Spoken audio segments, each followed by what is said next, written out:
Maka telah mengetahui orang-orang yang mempunyai hati-hati yang selamat, wal uqulil mustaqimah, dan yang mempunyai akal-akal yang lurus, yang mau diajak berbicara dengan baik, yang mau diajak mendekati kepada syariat, tidak mengakal-akalkan syariat.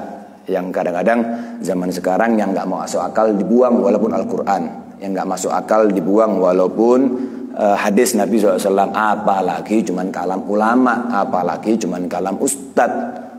Al-Quran dibuang. Ketika ada seseorang zaman sekarang menyebutkan satu dalil yang sesuai dengan fakta kejadian, jawaban mereka dalil, bahasa Jawa, dalil, ya dalil, otak dong, logis dong, logika dong.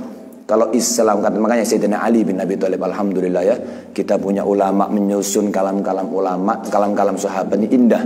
Katanya Sayyidina Ali bin Abi Thalib, "Lau kana dinul Islam." Kalau ada seandainya agama Islam bil akli, dengan akal cara berjalannya, bukan dengan takdirnya Allah, bukan dengan aturannya Allah, maka lakana mashul khuffi min asfal la min a'la.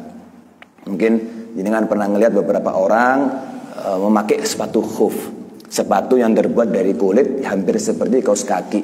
Kalau kita bahasa Indonesia kan kaos kaki, tapi terbuat dari kulit. Yang pertama-tama Al-Fakir datang ke sini pakai khuf ya, saat malang, saat dingin itu ada khuf. Jadi dimasukkan ke sini, makanya tidak dibilang kaos sepatu. Kalau dibilang sepatu nanti dimasukkan ke masjid, tidak bisa. Kaos kaki tapi terbuat dari kulit, ditaruh di atasnya sandal atau di atasnya sepatu. Kemudian masuk ke masjid juga boleh. Itu hukumnya sunnah.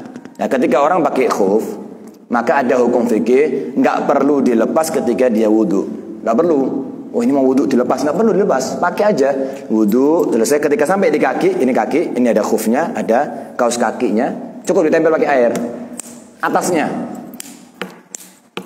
cukup. Kenapa? Ma'fu, dimaafkan selama 1 kali 24 jam dari hadas. Nanti kalau sudah 24 jam dilepas, wudhu lagi yang sempurna, dipakai lagi, dihitung 24 jam setelah hadas. Terus begitu, nanti ada ilmunya. Al-muhim ada sepatu namanya sepatu khuf, yang orang Arab biasa pakai. Nah kita juga sunnah pakai, terutama daerah-daerah yang dingin, yang gampang-gampang sakit dipakai ya. Nah katanya Sayyidina Ali, kalau seandainya agama Islam dengan akal, ya harusnya yang dibersihkan yang kotor. Yang kotor itu yang bawah. Lalu apa Islam kok ngomong atasnya bersih, wong sudah bersih kok. Nah inilah menaklukkan orang-orang yang mengatakan segala sesuatu harus dengan akal. Kalau kita bicara duniawi logis boleh. Kalau kita bicara hal toko, hal pasar, untung rugi pakai kalkulator, ya memang tepat. Pakai aplikasi dan sistem boleh, nggak ada masalah. Takdir jangan. Ya, planning pakai akal boleh. Secara akal saya kalau bekerja saya dapat harta, akal. Takdirnya urusannya Allah. Walaupun orang duduk dapat harta terserah Allah. Ya, walaupun orang kerja tapi nggak dapat harta juga terserah Allah, takdir. Ya, maka hindari melogikakan daripada agama. Boleh sesekali untuk mencari hikmah. Tapi di dalam Al-Quran Allah menyampaikan beberapa keadaan aku tampakkan hikmahnya, beberapa keadaan aku sembunyikan hikmahnya. Makanya para salafus soleh, mereka itu setiap kejadian apapun termasuk kejadian enak selalu mengucapkan kullu syai'in fihi soleh, kullu syai'in fihi hikmah. Semua sesuatu yang terjadi di dunia ini pasti ada hikmahnya, pasti ada kebaikannya. Antara kita sadar hikmahnya apa atau kita nggak sadar hikmahnya apa. Contoh yang gampang aja ya. Ada orang main HP sambil jalan di daerah lapangan. Beliau jalan, kemudian dia tersandung batu kecil, berdarah kakinya. Ngomel sambil duduk, sambil sambil mentisui dari berdarah, ngomel. Sakit saya dari masjid loh badan, ngomel. Ada orang dengar, Pak, kenapa Anda? Saya dari masjid taat kepada Allah. Saya ini sholat. Lah kok bisa ada batu di sini? Lah kok Allah tidak jaga saya? Lah kok malaikat tego? Saya ini masya Allah sama masjid. Pak, sampean sudah ngeliat ke depan belum? Belum. Dari depan Anda ada apa? Subhanallah, ada sumur yang baknya nggak ada, karena nyemplung nyatok. Kalau sampean tidak ada batu ini, bukan kaki Anda yang pecah, kepala Anda yang pecah. Ya Allah, alhamdulillah loh, berdarah jadi alhamdulillah. Kenapa? Tahu hikmah. Alhamdulillah, untung cuman kaki cepat nyemplung, tidak ketemu anak istri lagi dalam keadaan bernyawa. Ada hikmah. Dan nanti ada beberapa keadaan yang nggak ada hikmahnya, tetap alhamdulillah, tetap harus syukur kepada Allah. Ada seorang ulama yang tidak pernah didapati senyum. Di dalam kitab Syarah Ainiyah, karangan yang sama Hidayatullah Al-Haddad, seorang ulama itu jarang senyum karena saking takutnya kepada Allah. Kalau wudu pingsan, kalau mau sholat Allah, mau pingsan sampai bisa sholat. Ditanya muridnya, ya Imam, engkau ini ibadahnya banyak, Qur'annya Masya Allah, zikirnya istimewa, taklimnya banyak, ngajar di mana-mana, kok kesemaputan? Kenapa? Darah rendah? Oh bukan, kurang darah, bukan. Saya harus sadar, kalau saya wudhu berarti saya mau sholat. Kalau saya mau sholat berarti saya mau ketemu sama Allah Subhanahu Wa Taala. Bawa apa saya ini? Saya tidak ngapa-ngapain. Jadi memandang bagaimana saya akan bertemu sama Allah. Tidak pernah guyu, bukan karena sadis. Nggak pernah guyu bukan karena jahat, tapi karena selalu membawa rasa takut kepada Allah. Ya, siapa orang yang terlalu banyak senyum di dunia, maka dia akan banyak sedih di akhiratnya. Maka beliau berpegangan. Suatu saat beliau berkuda, diselop sama muridnya, Imam sambil menggos-menggos. Kenapa kamu? Kenapa? Afwan, maafnya Imam, maafnya ada kabar gak baik. Loh, ada apa? Ngomong aja. Maafnya Imam, maafnya. Iya, ada apa? Anaknya jenengan yang namanya Ali meninggal. Alhamdulillahirabbil alamin. Bingung muridnya. Muridnya ini sudah menenang-nenangkan, mensantai-santaikan gaya ngomongnya supaya nggak shock, supaya nggak pingsan, supaya nggak jatuh. Malah alhamdulillah, senyum. Alhamdulillah. Katanya muridnya, tidak pernah saya mendapati guru saya senyum seumur hidup saya dan seumur hidupnya beliau, kecuali ketika anaknya meninggal. Kenapa? Kalau anak saya meninggal, ya berarti sudah menjadi celengan saya kalau di akhirat. Kalau saya masuk surga, ketemu sama anak saya. Nah alhamdulillah anak saya belum balik, kemudian dia langsung masuk surga. Ini yang dipikirkan ini. Yang naik kuda sekarang ini, yang diciumi tangannya sama murid-muridnya ini, masuk surga apa enggak ini? Walaupun pakai imamah ini, pakai kumis, pakai jubah, ya Allah, masih nangis lagi. Tapi senyum ketika mendapatkan daripada satu musibah. Kenapa? Tahu hikmah. Ya, tahu hikmahnya. Nah, orang-orang yang memiliki akal yang lurus, annahum, bahwasannya orang-orang yang punya hati yang baik, akal yang lurus, tidak menceng, tidak tersesat, tidak termakan oleh omongan-omongan orang-orang ahli sesat, annahum, bahwasanya mereka setiap muslim, setiap manusia, yujzauna ma kanu ya'malun, kelak akan dibales, akan diganti sama Allah atas apa-apa yang mereka kerjakan.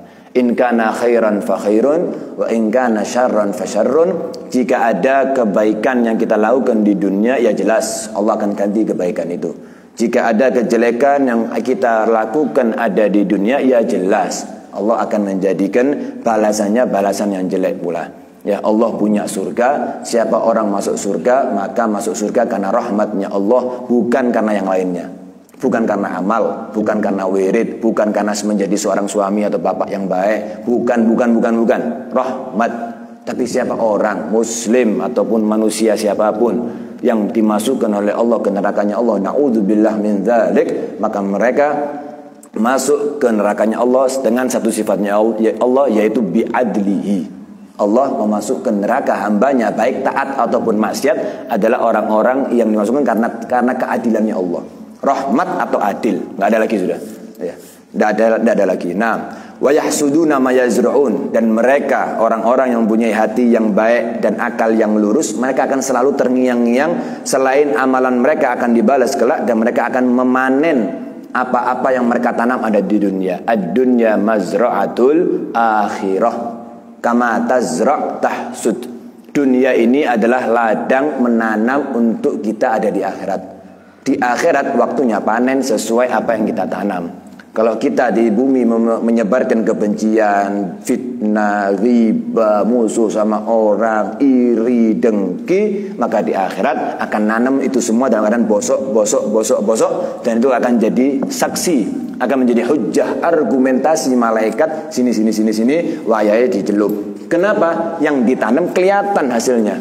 Tapi kebalikannya, ya, ketika ada seseorang menyebarkan kebaikan, menyebarkan salam, ya salaman kepada sama muslim, kemudian sebar sapa, saling menyebarkan kedamaian dan keindahan, rahmatan lil alaminnya Islam lebih kuat daripada yang lainnya, maka kelak di akhirat mereka akan mengambil tanaman ini sebagai bahan panenan. Alhamdulillah, panenannya amalan baik, cahaya, maka mereka tinggal melihat, nah ini padang. lek padang dia masuk ke surga.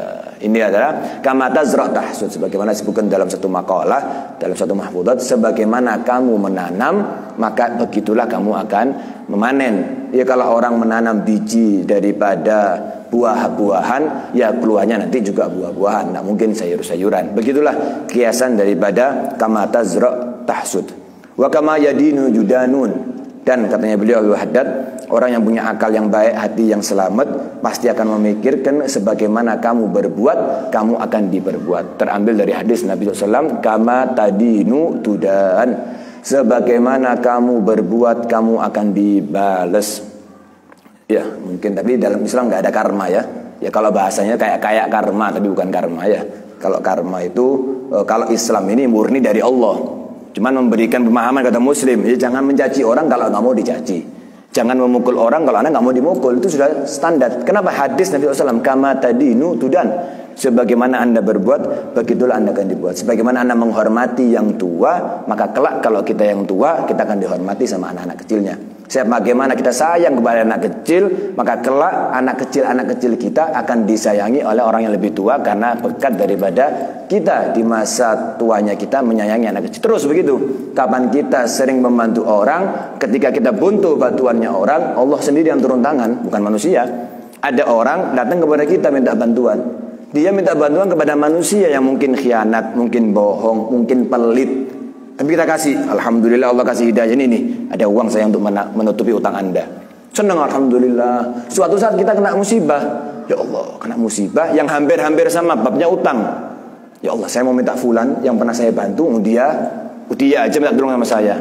Belum kita bergerak untuk mencari bantuan, Allah sudah turunkan bantuan. Dari sini kita bisa pahami, kita bisa menilai kira-kira bantuan mana yang super, antara bantuan kita kepada sesama manusia atau bantuannya Allah langsung sebagai balasan kepada hambanya. Jelas balasan Allah gak sebanding dengan balasan manusia. Kadang-kadang utangnya 1 juta, Allah kasihnya 10 juta. Susuk.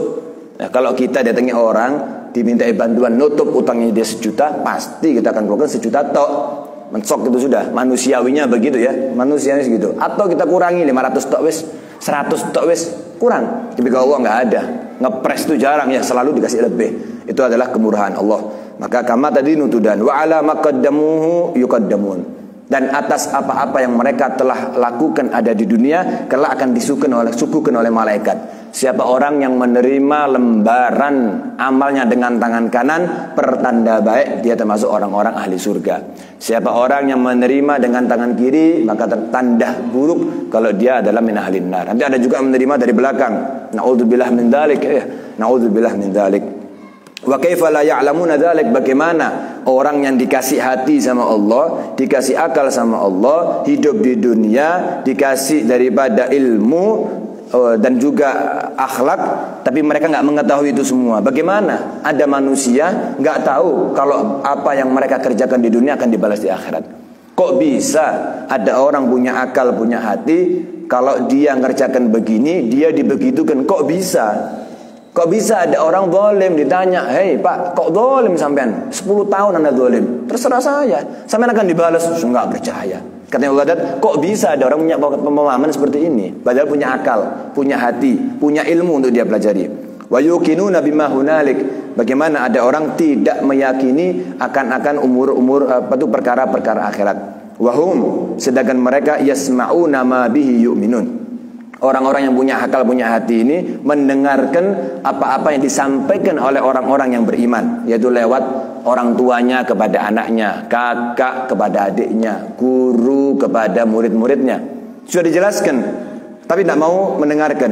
Wa yusaddiqun min tanzilillahil muhakkam, dan tidak mempercayai apa-apa yang telah Allah turunkan daripada ayatnya. Wa hadits Nabi sallallahu alaihi wasallam, dan lewat hadisnya Nabi sallallahu alaihi wasallam. Ma yujibul ilmal yaqini al-qat'i liman nawwarallahu qalbahu wa syaraha sadrah. Maka tidak akan bisa menerima dengan baik akal-akal kita tidak akan bisa menerima dengan baik hati-hati kita, baik lewat Al-Quran, hadis, kalamnya ulama, orang tuanya kita, gurunya kita, sahabatnya kita punya nasihat, nggak bakal masuk kalau kita tidak memiliki hati yang dicerahkan oleh Allah Subhanahu wa taala. Hati yang terdapat nur, cahaya dari Allah Subhanahu wa taala, dan juga tidak dilapangkan hatinya oleh Allah Subhanahu wa taala. Maka nasihatnya Abdul Haddad, fa'ahdir qalbaka, maka hadirkan hatinya kita, wa aswasgi bi uzunik, maka dengarkan dengan telinganya kita, ila tarafin min dzalik, daripada apa-apa yang akan disebutkan sebentar lagi daripada ayat-ayat Al-Qur'an. La'allaka bisama'ihi, semoga dengan kita mendengarkan apa yang disampaikan oleh Habib Abdullah bin Alwi Al-Haddad, tastaiqidz min ghaflatik, kita bisa bangun daripada lamanya tidur kita, daripada lupa kepada Allah Subhanahu wa taala. Wa tatanabbah min naumatik. Semoga dengan apa yang akan kita dengarkan yang disampaikan oleh Habib Abdullah bin Alwi Haddad bisa membuat kita terjaga, terbangun daripada tidur kita yang terlalu lama. Lewat umur kita yang sudah sampai sekarang puluhan tahun, kita hitung ghaflahnya, lupanya sama zikirnya, silakan dihitung sendiri. Ibadah sama maksiatnya silakan dihitung sendiri. Nganggurnya sama manfaatnya silakan dihitung sendiri. Bahkan madarat dan manfaatnya kita di dunia bisa kita hitung banyakan mana. Wa ta'mal li nafsika sholihan. Sehingga kalau kita sudah mendengarkan dengan telinga, sebagai bentuk syukur Allah kasih telinga, kemudian kita masukkan ke akal untuk kita bedakan mana yang hak dan mana yang batil, sebagai bentuk syukur Allah kasih akal turun ke hati, sehingga hati menguatkan kita untuk mengamalkan sholihan, amal soleh, sehingga tanjubihi, siapa orang yang mengamalkan nasihat yang akan disampaikan oleh Haddad, maka dia akan selamat insyaallah Subhanahu wa taala. Kemudian bila mengutip ayat yauma la yanfa'u malu wala banun, kelak ada satu hari yang tidak akan bermanfaat harta yang ditumpuk-tumpuk, wala banun, dan juga anak istri, keluarga, illa, kecuali anak istri harta, man atallah biqalbin salim, keluar dididik lewat tangan-tangan orang-orang yang datang kepada Allah dalam keadaan hati yang bersih, hati yang baik, yang lepas dan terbebas daripada kesyirikan, lepas daripada kebid'ahan dan kefasikan. Qalbin salim yaitu hati yang bersih. Dari dalam hadis arba'in, Nabi SAW memberikan sabdanya, ada penggalan hadis, inna fil jasadi mudghatan idza saluhat saluhal jasadu kulluh wa idza fasadat fasadal jasadu kulluh ala wahyal qalb. Ada di rongga manusia, di tubuh manusia, satu gumpalan, yang mana gumpalan ini, gumpalan daging ini, kalau gumpalan ini baik, maka seluruh anggota badannya akan jadi baik.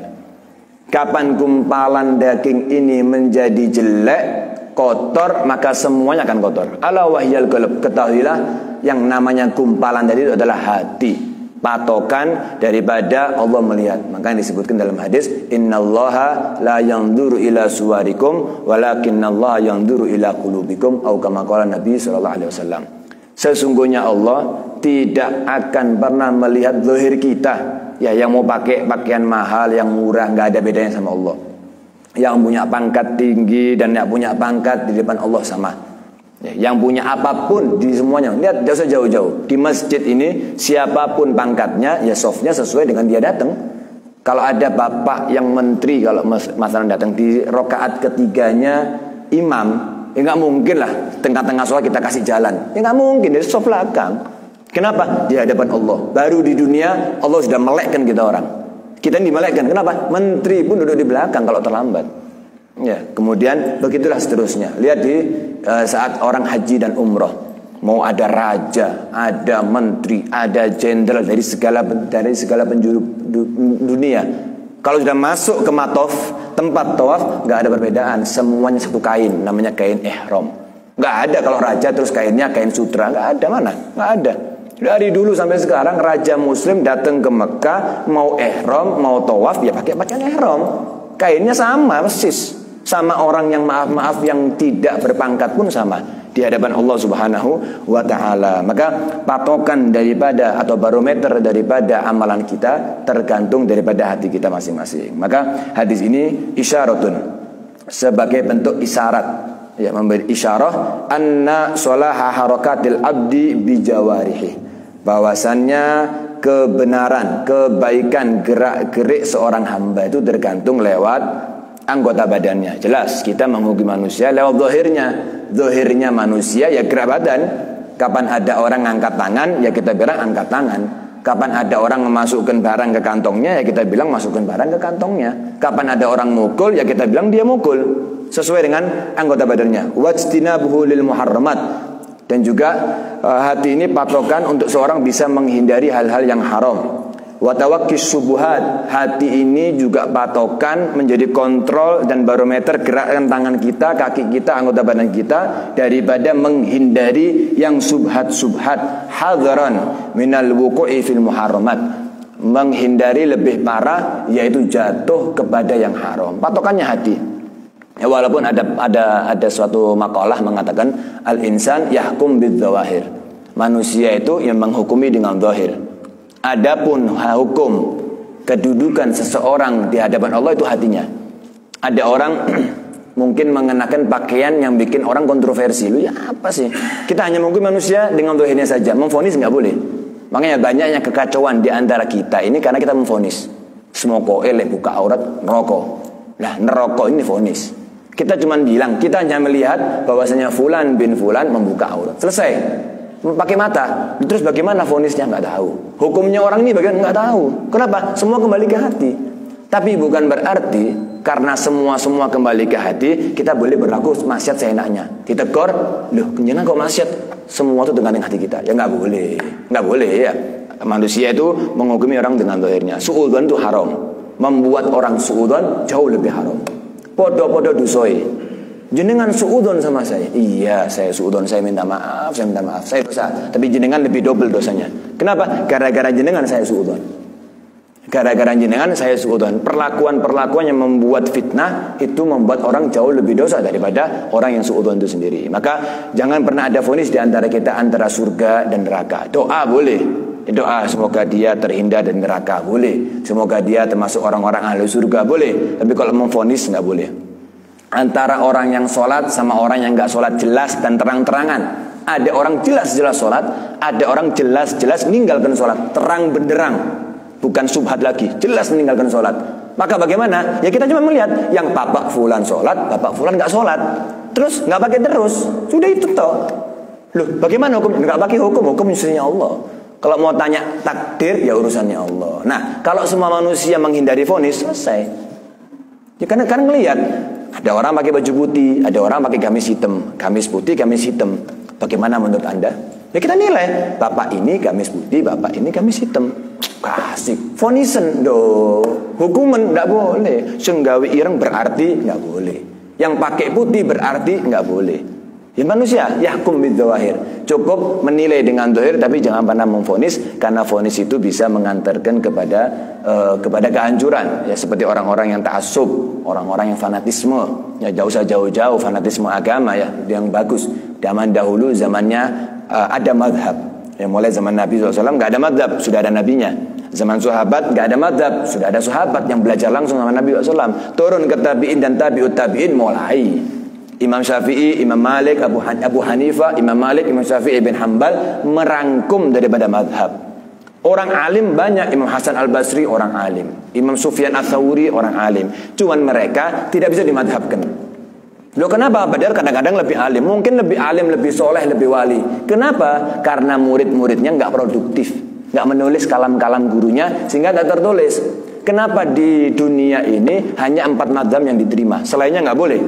Saya memakai madhab pendapat Imam Hasan, tidak boleh. Imam Syafi'i atau Imam Malik atau Imam Abu Hanifah atau Imam Ahmad bin Hanbal, dan semuanya benar. Zaman dahulu, zaman awal-awal madhab itu perang antara madhab A sama madhab B yang sama-sama Muslim, yang insya Allah semuanya masuk surga. Perang. Kenapa? Fanatisme, vonis. Mokoe lek sing salate ngene, kak ngene, berarti dia. Nah, vonis perang. Gontok-gontokan. Dan terjadi pertumpahan darah, karena salah dalam fanatisme. Nggak boleh ya, fanatisme nggak boleh, hanya kepada Islam ya, hanya kepada Allah dan Nabi Muhammad Shallallahu Alaihi Wasallam. Selebihnya manusia, selebihnya makhluk, bisa jatuh, bisa salah, bisa lupa, nggak boleh kita bela habis-habisan. Kalau keluar dari syariat, ia salah. Nah, di sini juga disebutkan dalam kitab Jawahirul Lu'lu'iyah syarahnya Arba'in, ada satu cerita pentingnya seseorang itu menghindari syubhat. Ada terjadi di satu pasar atau satu majelis, seorang anak masuk dengan gaya sombongnya. Pakai pakaian yang branded, yang mencolok. Ada pakaian branded tuh orang yang nggak ngerti, yang nggak sadar. Ada orang yang nggak ngerti, sadar. Karena saking mencoloknya itu pakaian. Wah, sombong, dadanya dibusungkan, matanya diginikan, pakai kacamata hitam padahal dalam ruangan. Al-muhim menampakkan kekayaannya, menampakkan kesombongannya, atau menampakkan ketinggian nasabnya.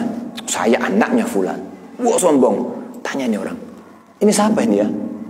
Ini orang adalah anaknya Ustadz fulan, Kiai fulan, ulama fulan. Kok sombong? Wallahu alam. Kok gitu gayanya? Wallahu alam. Kemudian tidak lama kemudian bapaknya di belakangnya pakai imamah, pakai tongkat, pakai jubah, tunduk, ya, tidak ngeliat langit, ngeliat ke bawah. Assalamualaikum, assalamualaikum, assalamualaikum, disapai, disalamani, semua kayak ulamanya kita orang. Duduk, sholat. Yang ini petentang-petentang bingung. Kok beda? Ini bapaknya. Kok bisa beda antara langit sama bumi? Setelah selesai, tanya ini orang baru ini ya, ini bukan orang kota situ. Wahai Ustadz, wahai Imam, maaf, itu anaknya jenengan. Iya, anaknya saya. Oh-nya tuh bingung, takjub, heran. Kenapa kamu? Kaget ya? Iya Imam. Bingung ya, heran. Kok bisa anak saya kayak gitu, saya kayak begini? Iya. Ketahuilah, pernah suatu saat saya ini dalam keadaan mungkin mengajar dakwah. Di tengah-tengah dakwah itu saya capek dan kelaparan. Lapar saya. Ya Allah, ini lihat terus bisa pingsan. Lapar yang dahsyat. Sehingga saya pulang. Sampai di rumah, saya bilang sama istri atau sama pembantu saya, wahai fulan, wahai fulana, datangkan makanan, saya lapar ini. Kasih makan saya secukupnya, sekiranya nasbul menegakkan daripada suluk. Bisa tegak begini berarti bisa sholat. Orang kalau semakin lapar kan seperti orang yang lemes. Ini bengkok. Maka sunnahnya orang muslim makan tuh sekiranya tegap. Bisa sholat berarti, bisa jalan, bisa berdakwah, bisa kerja dan seterusnya. Kasih makanan. Setelah makan, kemudian beliau datang syahwat. Setelah makan, beliau datang syahwat. Punya istri, datangi istrinya. Ketika datangi istrinya sudah selesai, si pembantu ditanya, ini makanan kok kayaknya mewah? Ini makanan kok kayaknya Hadi enggak pernah nih masak di rumah kayak gini. Saya nikah sama istri saya bertahun-tahun enggak pernah makan sini. Ini resep baru. Oh bukan Pak, bukan Tuan, bukan Ustadz, dari Peraja. Ini makanan kerajaan. La ilaha illallah. Ini makanan kerajaan. Iya. Loh, ini makanan kerajaan. Iya. La ilaha illallah Muhammad Rasulullah. Mulai pagi makannya, maaf malam datangi istrinya, sudah terjadi. Ya, jadi mani. Dan katanya beliau, hasil daripada saya mendatangi istri, ya anak saya ini. Dari makanan yang gak jelas. Apalagi makan haram ya. Makan gak jelas, ini hasilnya. Ya seperti mau diapakan lagi? Maaf, salah cairan. Cairannya dari saya, tapi terproduksi dari makanan yang gak baik. Tu'matul halal. Makanya Nabi SAW ketika ditanya, wahai Nabi, kepingin jadi orang yang mustajabud doa. Nabi tidak ngomong jadi wali. Enggak. Sing soleh, sing kuat. Enggak. Atib mat'amat tustajab da'watak. Perbaiki makanmu, dipilih ini makanan yang baik dan halal, baik dan halal dari uang yang halal, dari orang yang jelas. Kemudian kalau sudah baik dan halal, makanlah. Maka kalau makananmu semakin baik, banyak yang halal, tustajab da'watuk, maka kamu akan dijadikan orang yang mustajab doa. Enggak perlu sholawat yang kuat, apalagi ditambahi sholawatan, ditambahi dengan duha, ditambahi dengan witir, ditambahi dengan sunnah, maka itu akan membuat seseorang menjadi orang yang mustajab doa. Patokannya adalah makanan. Lihat betapa bahayanya kesubhatan. Maka kalau sudah kemasukan makanan subhat atau yang haram, maka hati nggak salim lagi, hati sudah nggak beres, hati sudah dalam keadaan nggak karu-karuan. Kalau terlalu banyak makanan yang haram atau yang subhat, hati jadi kronis sekarat, butuh dioperasi. Naudzubillah min dzalik, naudzubillah min dzalik. Disebutkan dalam tafsir al-qalbus salim itu adalah qalbul mukmin. Yang namanya qalbus salim, hati yang selamat yang disinggung sama Allah di Al-Qur'an adalah hatinya orang-orang mukmin. Adapun lawan katanya qalbus salim adalah qalbul marid, yaitu hati yang sakit. Hatinya siapa? Qalbul munafikin, yaitu hatinya para munafikin. Sebagaimana disebutkan dalam ayat Quran, fi qulubihim maradun fazadahumullahu marada. Fi qulubihim marad, di dalam hatinya mereka orang munafik ada sakit, sehingga menampakkan Islam di belakang menyerang Nabi Muhammad SAW. Di masjid melok sholat, di majelis ikut hadir, tapi ketika keluar Muhammad dongeng, Muhammad nyihir, Muhammad syair, Muhammad terus begitu, menampakkan azharul Islam wa akhfal kufur. Itu orang munafikin, yaitu orang yang menampakkan keislamannya, menyembunyikan kekafirannya. Naudzubillah min dzalik. Jadi qalbun salim adalah qalbul mukmin. Setiap dari kita sudah punya iman, tinggal tugasnya kita menghiasi hati kita dengan menghindari segala hal yang merusak hati kita. Sombong, habis itu ujub, ya berbangga diri, kemudian menghina orang lain dan seterusnya daripada penyakit-penyakit hati. Disebutkan oleh Imam Sahal At-Tusturi, man akalal haram asad jawarihuhu sya'am abah. Siapa orang yang makan haram, maka asad akan menjadi maksiat anggota badannya, suka nggak suka. Kan kita melihat diri kita atau anak kita atau keponakan kita atau fulan kita yang kita perhatikan, kok cek sorone ya, dijak majelis sudah pernah, ya nggak berubah. Dijak sholat sampai berbulan-bulan putus, ya nggak berubah. Didatangkan ke ulama-ulama kayak ceritanya Imam Ghazali, ya nggak berubah-berubah. Diginikan, digitukan, nggak berubah-berubah. Maaf, di dalam kalamnya Imam Sahal At-Tusturi, jangan-jangan ada makanan haram yang seperti kejadian anaknya ulama, yang salah makan sekali, subhanallah makanan ini jadi maaf-maaf spermanya jadi anak yang nggak karu-karuan. Anaknya ulama yang darahnya penuh dengan halal, satu kali tidak sengaja makan makanan subhat. Bagaimana dengan kita ya? Kita hanya bisa minta sama Allah istighfar ya, ampunan kepada Allah Subhanahu wa taala. Semoga kita termasuk orang-orang yang dirahmati oleh Allah, jauhkan kita daripada segala maksiat. Semoga Allah bisa menampakkan kepada kita mana yang haram, mana yang subhat, mana yang halal. Nah, terusan daripada kalamnya Imam Sahal At-Tusturi, alima aw lam ya'lam. Kalau sudah anggota badan ini maksiat, maka dia kalau sudah makanan haram masuk ke dalam hati, maka anggota badan akan bermaksiat, suka nggak suka, tahu nggak tahu. Wis sudah semuanya. Ya, apapun maksiat dilakukan, ngelawan orang tua siap, mukul orang tua siap, bentak neneknya siap, semuanya nggak ngurus. Alima lam ya'lam. Kenapa? Terlalu banyak daripada makanan haram yang ada di dirinya. Faman kanat tu'matu halalan. Siapa orang yang selalu berusaha untuk makanannya halal atau adhu jawarihu, maka jelas kebalikannya yang tadi. Kalau sudah berusaha makanan yang halal, uangnya yang halal, dari yang halal, terbuat dari yang halal, maka anggota badan ini gampang diajak baik. Ini adalah jalan keluar bagi kita. Kok saya ini kok sulit qiyamul lail ya? Padahal saya tak timer ini sudah, waduh, setiap hari timer ini HP atau timer saya tak taruh sebelah saya. Pas bangun ngantuk tak pateni tidur lagi. Tak pindah di atasnya lemari. Di atasnya lemari, sempat bangun, sempat qiyamul lail 2 hari, habis gitu nggak baik lagi. Mungkin ada makanan yang selama ini kita makan, kita nggak cross check. Maka mulai saat ini kita lihat, wah istriku ini belinya di mana? Nggak apa-apa, nggak kolot kok. Seperti ini nggak kolot. Oh ini belinya di sini. Oh ya wis. Ini belinya di mana? Ini belinya di mana? Halo istriku, habisnya berapa? Bukan mau curiga, bukan mau minta sosoknya. Tanya, loh ini habisnya 150.000. Loh, kok 150.000 lah? 50.000-nya dari mana? Kan saya ngasihnya 100. 50.000-nya dikasih orang. Lah, siapa orangnya ini? Wah istriku, jangan gini lagi. Sak cukupnya 100, beli 100 kan duit apa-apa. Jangan terima uang dari, tanya, di cross check. Kenapa? Nanti kelak ini kita melihat istri kita sayang sama kita, dirangkuli, diciumi, selayaknya suami istri. Anak kita juga begitu, cium tangan, sebaya, dan lain sebagainya. Sebagaimana perlakuan anak kepada ayahnya dan ibunya. Tapi kelak di akhirat ada perbandingan kebalik. Wafatnya baik-baik, antara bapak meninggalkan anak, suami meninggalkan istri, baik-baik, nggak ada masalah. Ketika di akhirat dijambak ini bapak sama anaknya, rebutan sama ibunya, jambak istri suaminya, diseret sama-sama masuk ke neraka. Padahal perpisahan di dunia baik, nggak ada musuh, nggak ada masalah, nggak dendam. Kenapa? Ini wahai Allah, suami saya yang ngajarkan saya mana halal mana haram, sehingga saya semua uang tak sikati wes, saya nggak tahu mana halal mana haram. Semua bahan saya beli nggak tahu mana halal mana haram. Suami saya cuman ngurusi dirinya sendiri, saya nggak diurus daripada ilmunya. Ini ya Rabb, bapak saya yang selalu makan ke saya makanan haram, baik dia tahu atau nggak tahu. Ini bapak saya yang kadang-kadang demi kepuasan sesaat apapun disikat walaupun uang riba. Ini ya Rabb, tarik dijambak sama anaknya, naudzubillah, itu masuk ke neraka. Naudzubillah min dzalik ya.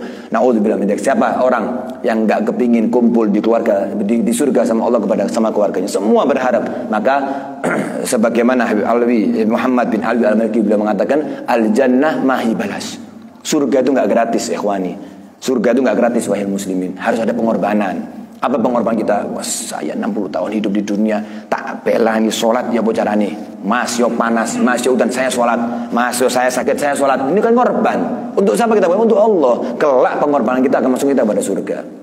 Maka pengorbanan kita cerita-ceritakan mana istri kita orang. Ya wahai istriku, wahai anakku, alhamdulillah bapakmu, suamimu ini adalah seorang yang berkorban.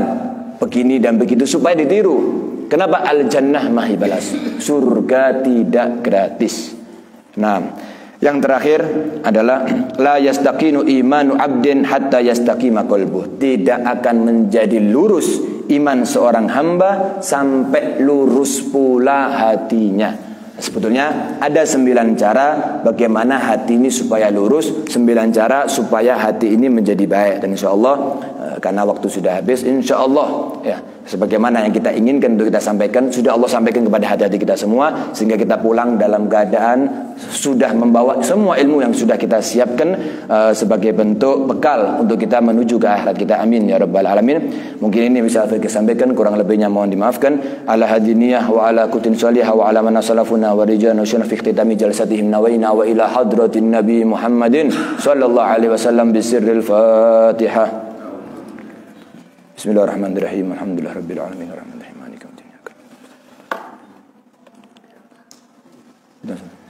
Subhanakallahumma wa bihamdika asyhadu an la ilaha illa anta astaghfiruka wa atubu ilaik. Wa sallallahu alaihi wasallam.